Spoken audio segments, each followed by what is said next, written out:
Literal na level up daw talaga ang ganda ng Mountain Province, kaya naman ilang nakapagbakasyon doon, bumabalik-balik pa rin. Doon po nag-summer break ang ating saksing si Chino Gaston.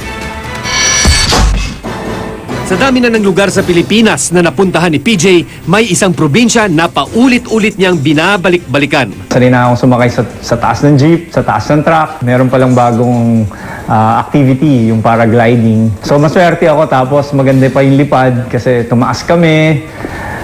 Matagal ako nasa ere. Kaya nga ang ikasampung beses niyang pagbisita sa Mountain Province, tiyak pa raw na masusundan. Kailangan mong umalis ng sarili mong bahay, yung comfort of your home, para meron ka pang matutunan sa buhay, para lumakas yung pagkatao. Malayo man at mahaba ang biyahe, sulit na sulit ang pagod patungo sa probinsya kung saan madalas humalik ang langit sa lupa. Tara na't akyatin ang isang mundong tila hindi ginalaw ng panahon.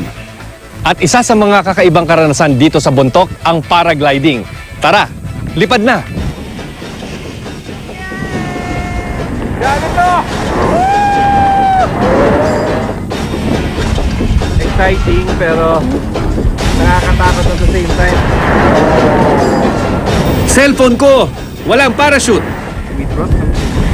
What? Sa gitna ng lamig, magbabad sa init. Ako! Ang talamangkero!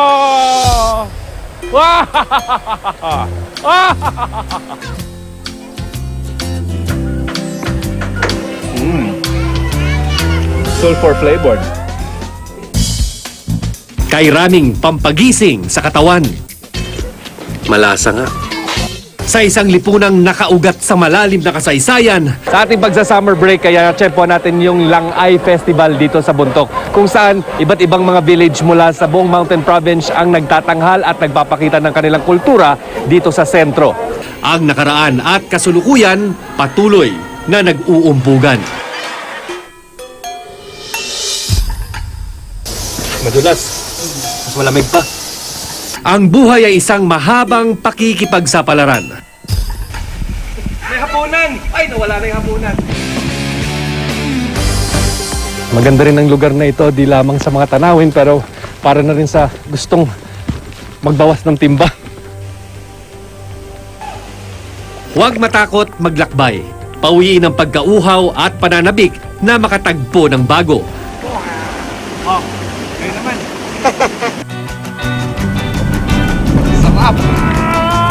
Paano na bang motor to? At makaranas ng mga di malilimutang